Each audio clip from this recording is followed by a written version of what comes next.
Hey, everybody. Welcome to our second episode of This is Cohousing, the Cohousing Podcast. I'm so happy to be here with a old friend, Patricia Darlington. The purpose of this episode is that I'm asking Pat how she got started. The last interview was, the legacy of co-housing and the broader implications of co-housing. This one is we're going to start getting into the trenches. How do you make a state-of-the-art co-housing community like the one that Pat lives in Stillwater, Oklahoma? A very wonderful project to design and watch over the construction and in 2009. So my guest today, Pat Darlington, she started that project.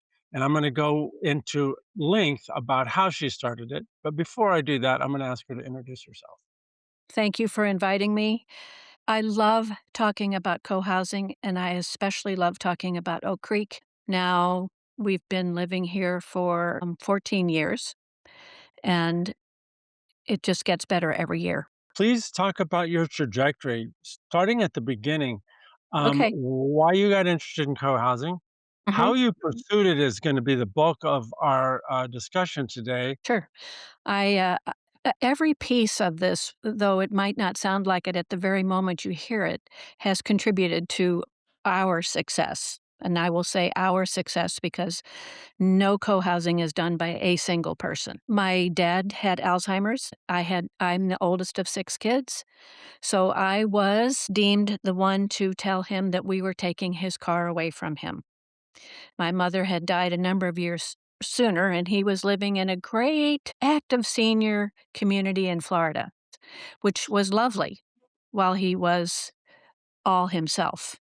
When he started to lose pieces of himself, including his memory of whose golf ball it was, um, nobody he had nothing to do. So I had to tell him that we were taking his car away. He was furious. We distracted him, took his car away, and we went to all his neighbors whom we knew and who had our address information, knew our numbers, and said, "We just took dad's car away. We know he's gonna come to you tomorrow with his checkbook and say, 'My kids took my car away. Take me to the Buick dealer.'" And they're like, "What took you so long? He's been driving all over yards and driving in the wrong driveways. We none of us lived in Florida with him. Why didn't you tell us? You knew our numbers." We didn't wanna get involved. I told my sister, "I don't wanna live in a place where my neighbors say I don't wanna get involved." I did live in a great neighborhood. Had great neighbors, loved my house, had been there for 30 years, raised my children there. My sister said, "I saw a sign on the side of the Creeper Trail in Virginia for this place called Senior Co-Housing. Oh, I'm gonna look it right up." And I did, and I saw this lovely idea of people living in community and caring about each other, looking after each other, right sizing. That's either gonna happen in Stillwater or I'm moving to Abingdon, Virginia.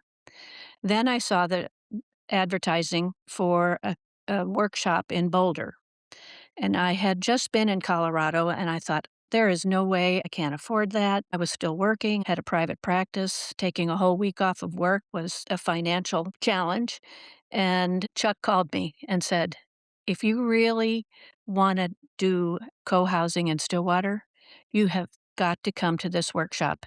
You will waste way more money than this workshop costs if you try to do it on your own." Well, I thought he was just being arrogant, and he made sense.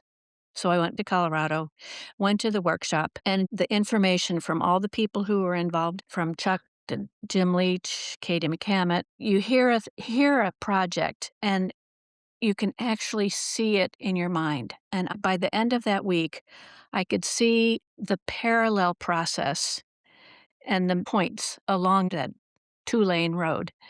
And the parallel process is creating a community and creating buildings, a neighborhood. They have to be done together.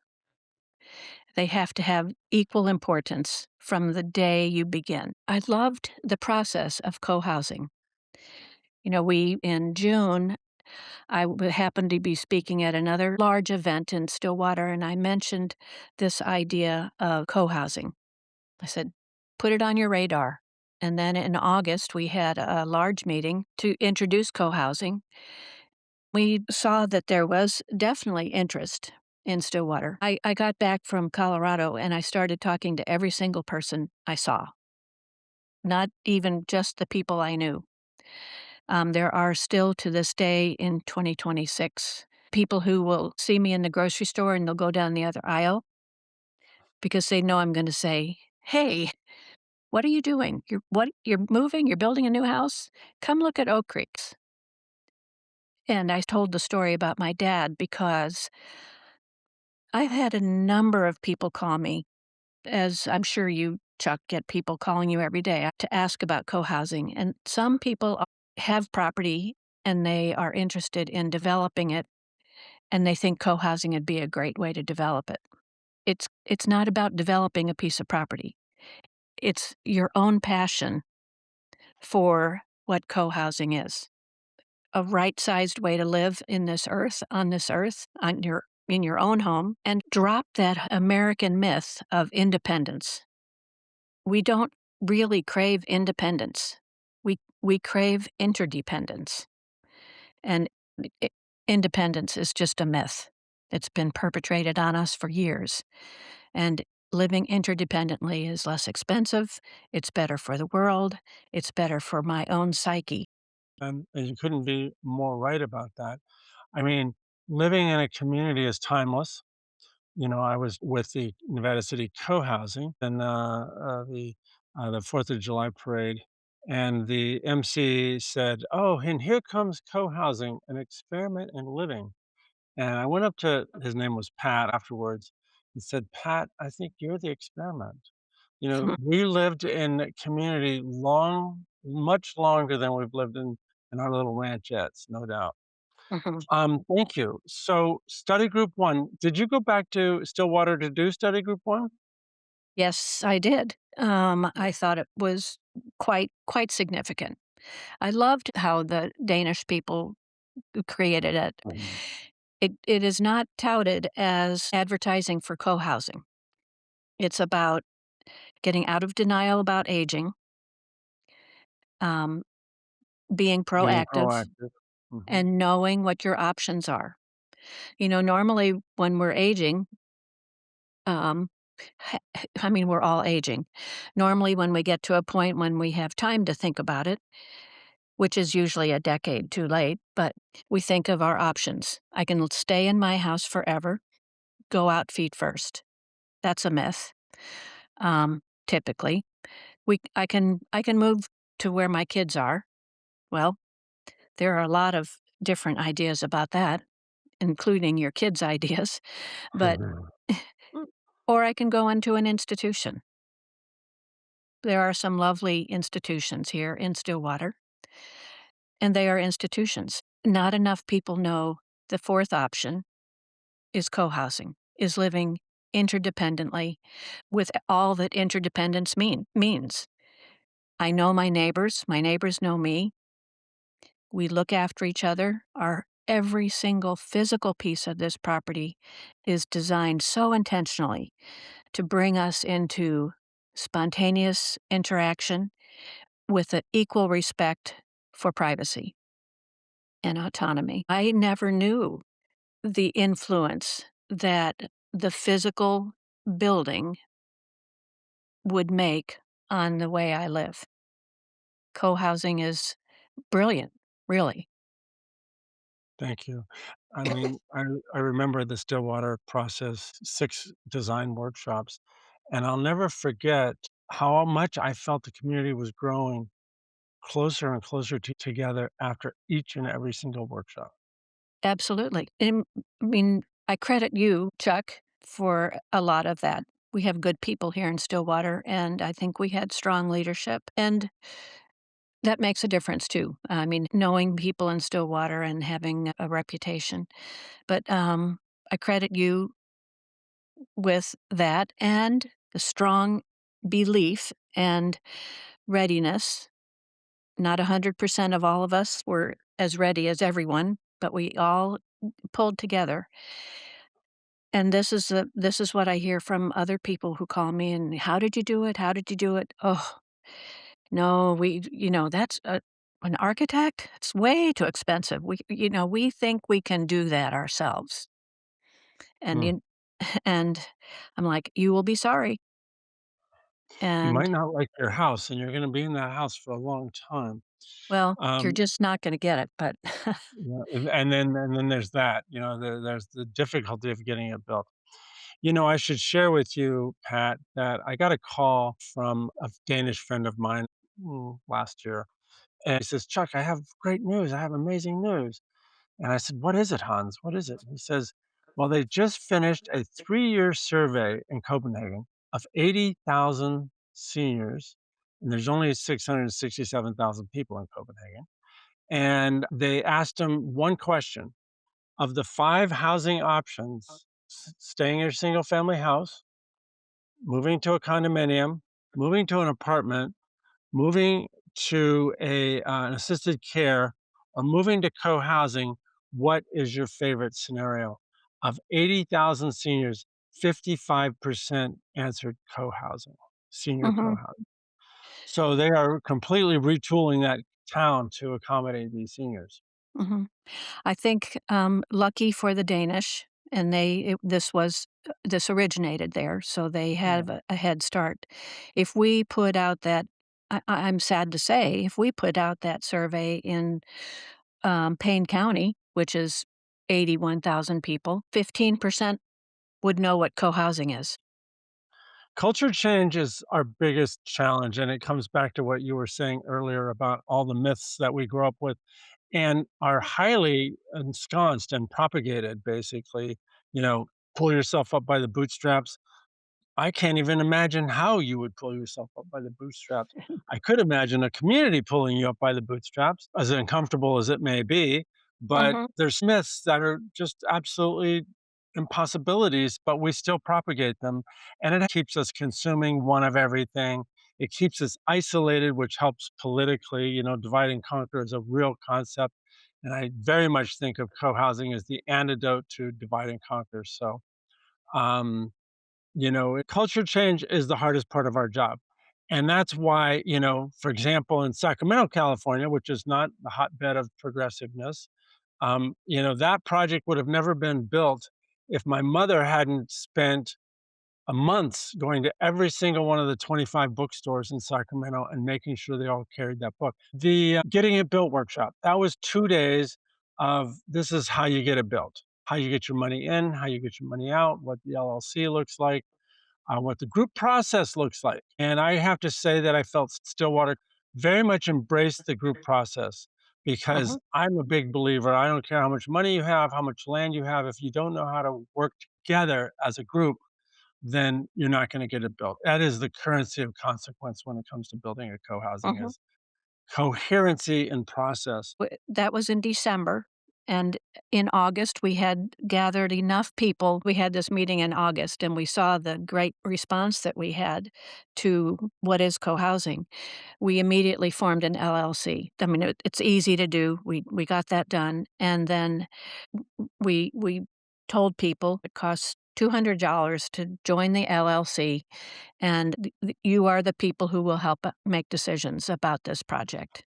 And also, it was the order that you join the LLC is the order that you will choose your homes when they are built.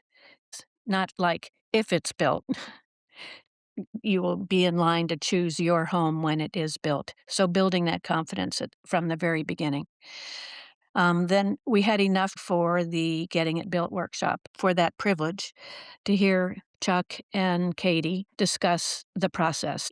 The very first thing I did in between talking to every single person I ever saw, and it didn't matter if they were old people or young people, even the checker at the grocery store who was 25. I'm like, "Have you heard about co-housing? Where do your parents? Where do your grandparents live? What are your grandparents doing?" So there's nobody. that you should ignore. So we had about 40 people at the Getting It Built workshop, and we already had located this property. I wanted to be downtown. I wanted to be close to the library and walkable. But the realtor said, "Well, that could work, but that'll be really expensive, and, it'll take you a couple years." She said, "Why don't you just go look at this other property?" Fell in love with it, 7.5 acres, existing ranch, four-bedroom house, gorgeous property in the middle of town, about a mile from the Oklahoma State campus. It's just right next door to the high school. Great property. And we were able to say, yep, we would like to have 24 homes because I had read in Chuck's book that 24 was the ideal number for senior co-housing. At that point, Edie and Chuck were able to tell us how much this project was going to cost and how we were going to finance it and the whole process, an absolute roadmap. And so from that point on, um, we were go. That's fantastic. There's a couple things to note here. One is that you and your group bought a single family house, Mhm, which is great because you have an excellent exit strategy, which means that if everything goes in a handbasket, you just simply sell the house and you've lost minimum amount of money. mhm. But out of 55 projects, we've only had one that didn't go through. Less risk than you might imagine. However, you bought a single family house in a single family house neighborhood and Mhm, proposed to make it into 24 units, which there was lots of reasons to do that size. Socially, it works the best, and that's what's most important to us. But you can imagine what the neighbors might think. And you guys managed to get this site rezoned. I think it was a 5-0-5-0 vote, 5-0 in the planning commission and 5-0 on the city council. Is that yes. right? Well, we had to have that Yeah. No, oh, we had to have unanimous voting? because we had a neighbor who was unhappy with the idea, and anyone who lives in a university town knows that if someone proposes a housing development in a neighborhood, that it's going to fail and it's going to Mhm. become student housing. Mhm. We went to all the planning commissioners, took the book, explained exactly what we were doing. We were changing from large lot, single family zoning to a planned unit development. And if your city doesn't have a planned unit development, that means that you have to bring your plans exactly as they're going to be to the planning commission or to the neighborhood, and that's exactly how it will be built. And if it's not, the property reverts back to its original zoning category. But I think every zoning rezone in a neighborhood should have some type of planned unit development protection for the neighborhood. So we took the book, we took our plans, we took our ideas, we took our passion to every planning commissioner, every city councilor, everybody at the city that we could in the planning development, city manager, anyone. And I cannot tell you the importance of meeting people face to face with solid information and most important, your passion. And your personalities. When we first started talking about this, you reiterated numerous times, Pat, how important, as you were proceeding, building smart relationships was. Mhm, mhm, Basically being that communitarian that you intended to be and bringing that forth, making people know how sincere you were. But I think it's also partially an Oklahoma thing where you guys really do rely on relationships to build things. mhm, You know, mhm, and, that's a defining part of that culture, and yet I feel like the whole country could learn something from what you guys knew, that it was gonna be a person-to-person movement, mhm, and I would love it if you could share whatever mechanics you can recall or recite in that regard because, if you're not of that culture, it's a deliberate act to look somebody in the eye and say, my intention is to build a high functioning neighborhood that the whole town will be proud of in a sincere and meaningful way that it seems like came natural to you and the other people who are organizing that project. I think the thing that I know is that you can't browbeat people, and that perhaps telling them a little bit of my struggle with my dad, and the fact that I realized my dad had lots of money, but it wasn't helping him in his single person home with neighbors that didn't care about him. And I was a psychologist at the time. I would tell them, I have clients who have enough resources to stay in their own home and have 24/7 help come in. But all they do all day is watch their cat play with their newspaper. That's Mhm. not the kind of life I want to have. And my husband died 20 years ago, 30 years ago now. I love my house. His initials are carved in the sidewalk around the pool. I don't wanna leave this house. My son put his name on the fireplace bricks in a black permanent marker. Can I cut that brick out of the fireplace? No, but it's just a house, and it's way too much for me to take care of, and every single year, it gets more expensive. No, I can't So, mow all the grass myself. No, I so you're can't going to clean the argue gutters. you made it personal. You told them stories like that, and that makes a lot of sense. And the other thing I noticed about working in Oklahoma as well, you can't be too confident. You can never be arrogant. You can never brag about anything. You just Mm-mm. help people see what you saw. And you don't go on too much about yourself. You have to pick the story. Yeah. And Mhm. then it's like, "Tell me about your mom and dad. Yeah. Where did you grow up? Tell me about your house." I mean, and it's so typical. I mean, we knew exactly what people were gonna say. "Why would I wanna move out of my house that is paid for and move someplace else now? Have you ever sat down," and this is in the s study group 1, "sit down and write down all the expenses that you have for your home in a year. You will be astonished how much you are paying to live in your own home that is already paid for." One of my kids lived in a brand new development in Edmond. I'd stand on their porch and look out on this lovely green belt, all these big houses, all these gorgeous yards, and all the fences. Everybody has a riding lawnmower. 50% of the houses all have a trampoline for the kids. We've been First sold a of all, bill of goods, basically, why because fences?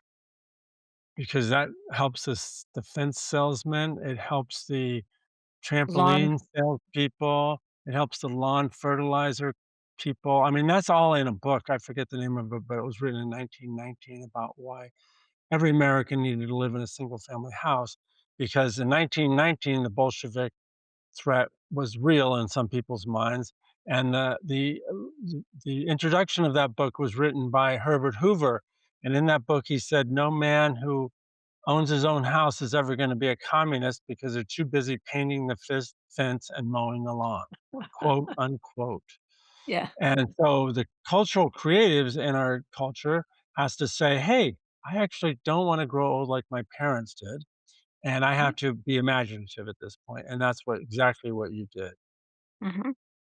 Let me ask you a couple of obtuse questions. Pat, do you have any assessments in your mind, or can you imagine how living in co-housing helps build us a more viable society? You have any thoughts about that? Oh, absolutely, Chuck. I love the, National Cohousing Organization's tagline, "Cohousing is saving the world one neighborhood at a time." And especially in these days, it's easy to despair when we're overwhelmed with all the things that can make us sad and angry.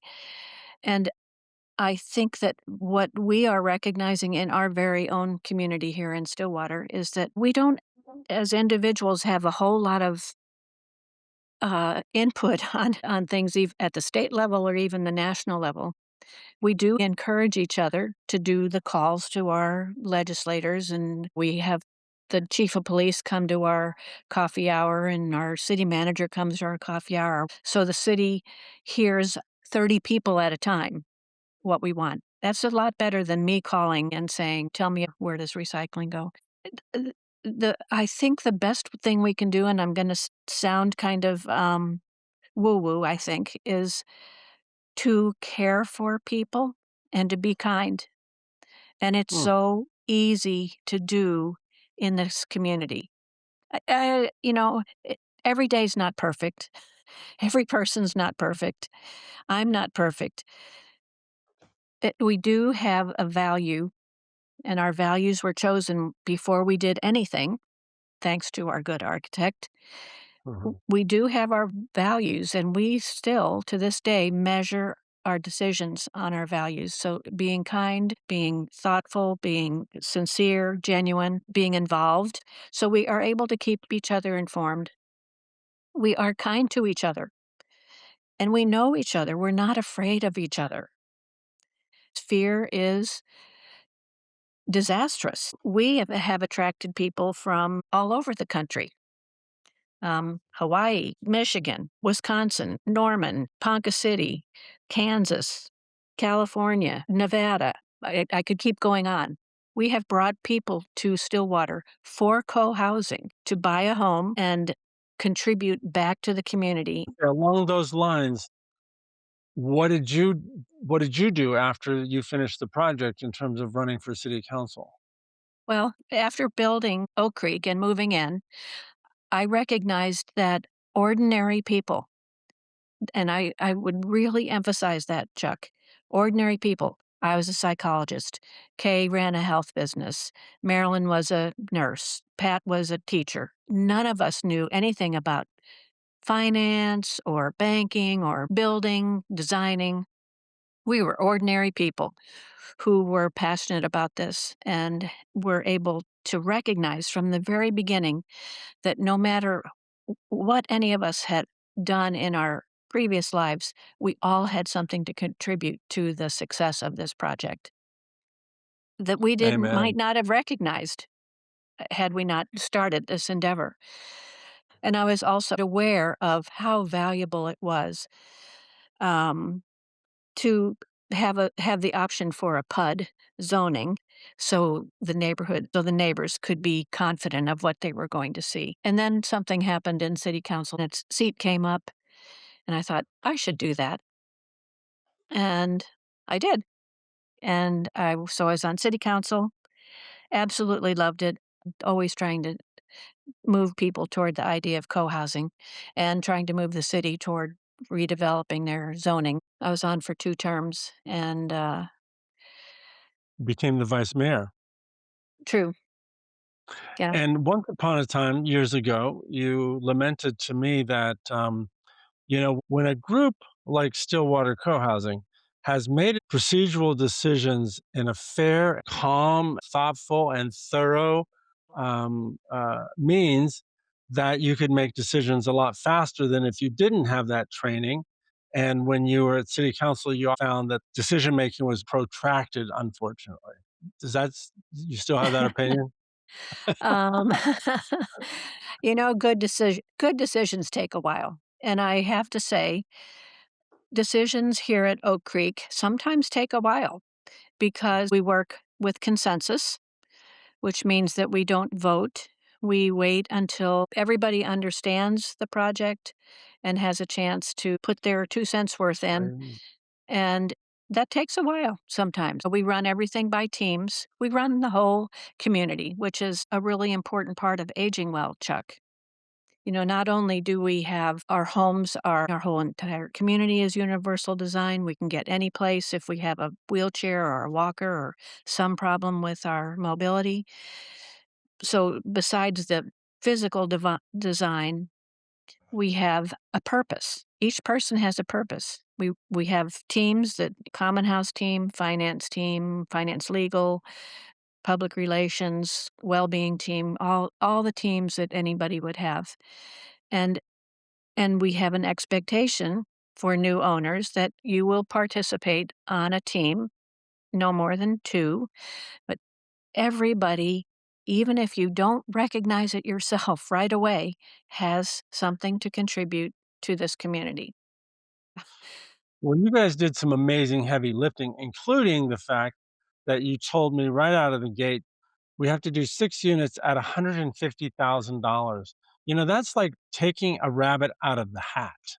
We ended up getting about 153, but it might as well been taking a rabbit out of a hat.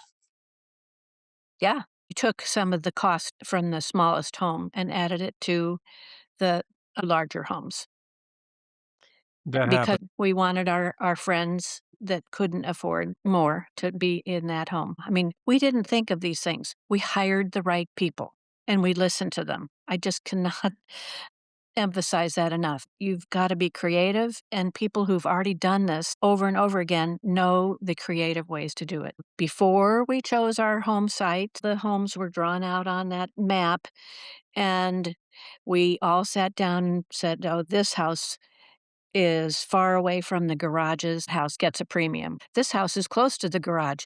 That one should get a bonus. This one has a great view. It should get a bonus." So we raised money. Adding that money to the cost of those lots helped us have that ability to do the 150. The garages and carports. And I will say that a real hallmark of co-housing is, I mean, there is real co-housing and there's pretend co-housing, right, Chuck? Yeah, amen, sister. Yes, Real of course. real co-housing, your garage or carport is away from your home. Well, I loved my garage at home. Who doesn't love their garage at home? You go out to your garage, you get in your car, you drive away. You don't have to talk to anybody. I thought it would be a big lift for me to have my car over there, but there has not been a day in all these years that I have regretted it. We had a 90-year-old move from right next to the garage because her kids thought she needed to live next to the garages. She moved to the furthest house from the garages, 700 feet. And I asked her one day, "Why did you do that?" And she said, "Turns out my relationship with my neighbor is more important than my relationship with my car." Mhm. And that's an important move. Yeah, I mean, we had the exact story here at Oak Creek. Our oldest member chose the farthest away house from the garage because she knew that she needed the exercise. Oh, She okay. needed that fresh air, and I'm sure she lived longer than she would have next to her garage. Well, it was an important value from day one. It often is, but you guys did a great job of articulating. We want a clear balance between privacy and community so Mhm, that the houses feel like I can get as much community as I want or I can get as much privacy as I want. And that absolutely. really set the tone for a great site plan. No doubt Mhm. about it. Right. Hey, when you guys first started, how much did it cost to join your LLC? Was that 5,000? No, no, 200. 200 to join the Yeah, LLC. yeah, but Okay. we had I mean, we had quite a few people who did that. What did you do with that money? Oh, well, we we needed it because we were moving ahead. Truly, Chuck, that didn't pay for everything, but it was the beginning. We got an attorney to do the LLC for us. We got an attorney to make sure that we were all protected. We had the house inspected and, we were going to buy the property, but we weren't stupid. We did get the right people to help us. There are a lot of costs to building a house. You've got to have your soil tested and an engineer to do this, all this permit stuff. Then you want to buy your land. So we found this property, found it just by accident, a miracle. Kay and I said, "This is gorgeous property. If this doesn't work, co-housing, we'll just build our houses on it and move over here ourselves." So we didn't feel like we had a loss. We went to the bank and they said, "That's fine, but you and Kay will have to buy the property." So we were prepared to do that. And then the appraisal came in and it was $100,000 less than they were asking for it. Awesome. Huh. And so we thought, "Oh, do we really want to have to pay that much more? Let's talk to the women who are selling it." And so we asked them if they would hold the mortgage. And they're like, "Ah, that's brilliant. That'll save us money, and it'll save you money, and in fact, will lower the price of the property. So they held the mortgage for us until we got our construction loan, but we were paying them, along that time. So that's what we needed the $200 for. And then after the conference that you did in December, we knew how much money we needed for this 4 months, Mm, and it was all written out for us. In this 4-month period, everybody has to pay $5,000. If you have 10 people, it's $5,000. If it's 12 people, it's $4,000. So everybody who was in the LLC saw that every month and could tell, "Ooh, man, if I can get 3 more friends, I don't have to put so much in next month." So that's also part of getting everybody fired up. That's what we use that money for, drawing plans and hiring moving dirt and inspections and things like that. gotcha. Last question, and you've kind of already talked to this, but I wanted to ask you, emotionally, spiritually, healthfully, safety, psychologically, what difference has it made to you as a person living in co-housing for the last 14 years? That's a huge question. Um, it's called growth. Before I moved into co-housing, as I said, I was a psychologist. I was at a conference one time, and the speaker said, "If you are single and you are living alone, you're not growing anymore." And I'm Hmm, like, "Don't tell me I'm not growing anymore. Of course I am." However, if I lived in my house on Sunrise, Chuck, that I loved, and you were my best friend, and you ticked me off, line through my list. Don't need to see him anymore. But if you lived here at co-housing with me, and as I do with my other people here in co-housing, if something goes wrong, I have to figure out what's my part in this. I can't just draw a line through people because these are my neighbors who I am connected to and committed to. And so I have to stop and look at what my contribution to this interruption in our relationship might be. And I have learned quite a bit about myself. And I think have grown um, on my good days, grown in patience and compassion and an understanding that, I mean, this isn't rocket science, Chuck. Everybody doesn't see the world like I do. it's not rocket science, but it sure seems to be harder than it needs to be. Hmm. Um, I um, want to say one other thing yeah, about that. please. We have had, the dream of leaving your house feet first. We have had 4 people who have died in their homes, and being able to be involved in these people's last months, years, days, and even in their very day of dying is amazing. And our community, we talk about death, we talk about what we like, what we don't like. We Everybody has a care partner. What does we have what does legacy mean? What does it look like? So Mm, having those kinds of discussions among ourselves and with the family members of the people who have died in the community is a huge, huge growth place. wow, that's great. And I step out my front door now, and I first thing I do is I look up at the sky, and I can see all the stars and the moon, and it just makes my heart go, "Another day." That's Um, beautiful. That's so beautiful. It's important aspect of the culture change that we're looking to employ, not just for academic purposes, more importantly, so that more people imagine it as an alternative for their mhm, well-being. uh-huh. Um, Hey, thank you so much, Pat. I can't tell you how meaningful it is to me to have this conversation with you. Sure. Thank you for asking. I also want to mention that listeners can find out more information about Oak Creek on on their website. And we also have a newsletter for people who are on our interested list. We have sold most of our homes off of our interested list. And all of the links are in the description of the podcast. Invite the listeners to subscribe to this podcast. So our website is cohousingco.com. There's many upcoming events and also the senior co-housing books, which these guys use prolifically, and other books like Cohousing Communities. Invite you to subscribe to the newsletter. I also really want to thank the production crew here at my office, Natachai Kongojoin Kitsuk and Melissa Turnbull, two people that make this possible.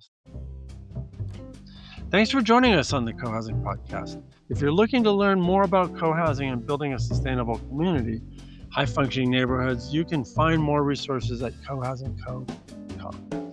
And if this conversation resonated with you at all, please consider subscribing and sharing it with somebody interested in living in a sustainable neighborhood where people know each other, care about each other, and support each other. Until next time, I'm Charles Durrett.